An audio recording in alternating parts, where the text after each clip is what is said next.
Hello students, welcome to our YouTube channel Education Point Coaching Classes. Students, today we are going to do worksheet number 21. It is of subject English, class 10 and dated 26th August 2021. And students, for the name of the student and name of the class teacher, the space is provided to you. You will fill these two columns yourself. So let's see what's there in the worksheet today.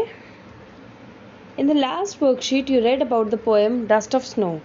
बच्चों हमने last worksheet dust of snow poem समझी थी जो कि Robert Frost ने लिखी है.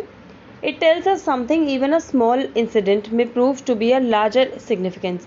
और ये जो रॉबर्ट फ्रॉस्ट हैं ये ऐसे पोइट हैं जो छोटी पोएम्स लिखते हैं बट उनकी जो पोएम्स में मीनिंग जो है बहुत ही क्लियर होता है. तो हमने जो लास्ट डस्ट ऑफ स्नो थी उसमें ये हमारे को मीनिंग शो कर रहा था पोएम का कि it tells us that something and even small incident में prove to be a larger significance, कि एक छोटा सा इंसिडेंस भी आपकी लाइफ में बहुत ज़्यादा मैटर करता है. ठीक है, चाहे छोटा ही हो, आप एक बच्चे की स्माइल देख लो या फिर आपको बच्चों को खेलते हुए देख लो या नेचर को, ब्यूटीफुल नेचर को आप देख रहे हो, तो कोई भी एक छोटा सा इंसिडेंट आपको खुश कर जाता है और वो बहुत ज़्यादा मैटर करता है. With the help of poetic devices the poet conveys a profound meaning in few lines. और ये छोटी सी पोएम थी और उसमें पोएट ने बहुत सारे पोएटिक डिवाइसेस यूज़ किए थे. तो देखते हैं कि पोएटिक डिवाइसेस होते क्या हैं और हम पोएम में क्यों यूज़ करते हैं. चलिए पढ़ते हैं. Let's read about poetic devices. तो फर्स्ट हमारा पोएटिक डिवाइस है एलिट्रेशन. एलिट्रेशन क्या होता है? Alliteration is the repetition of consonant sound at the beginning of words in a line of poetry. There is no specific rule about how many words spacing there should be between the repeating sounds. Example, wind whistles through the air, the trees swayed in the summer season. तो जब भी हम कोई sentence लिखते हैं तो sentence जैसे एक एग्जाम्पल आपको गिवन है कि wind whistles through the air, तो इसमें आप देख रहे हैं कि W और W साइन बार बार रिपीट हो रही है. ठीक है, और ये W हमारा क्या है? कॉन्सोनेंट है.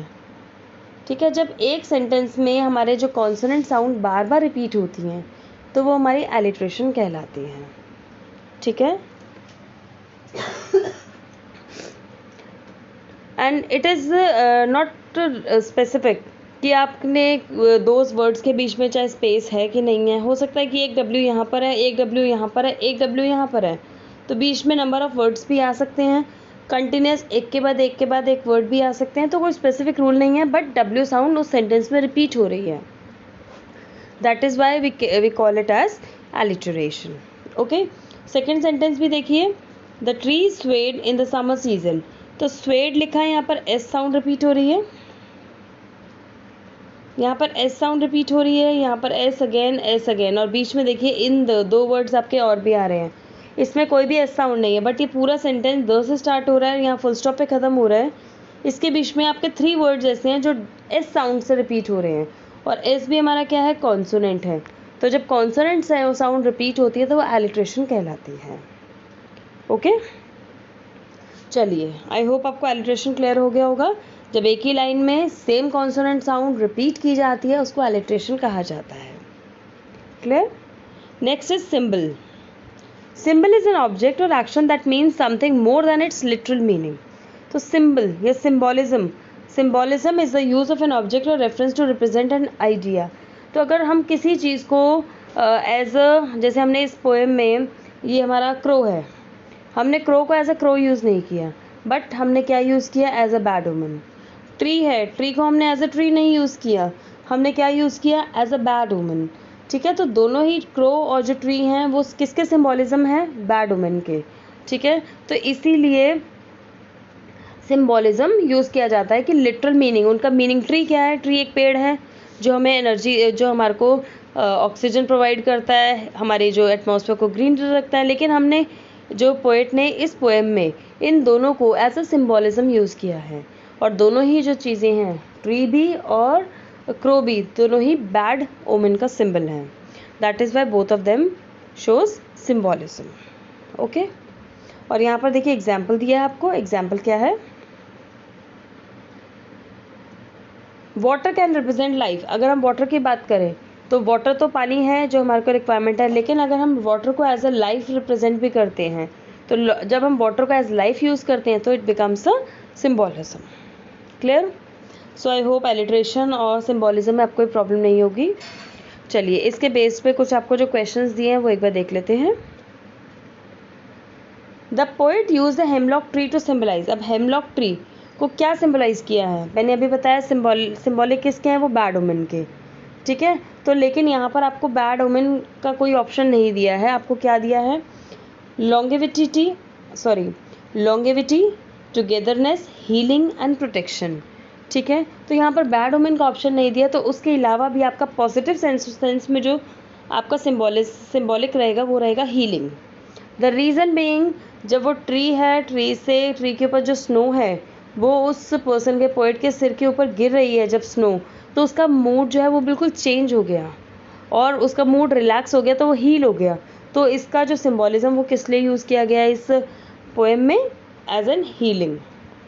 ठीक है, next second question, the line has given my heart is an example of.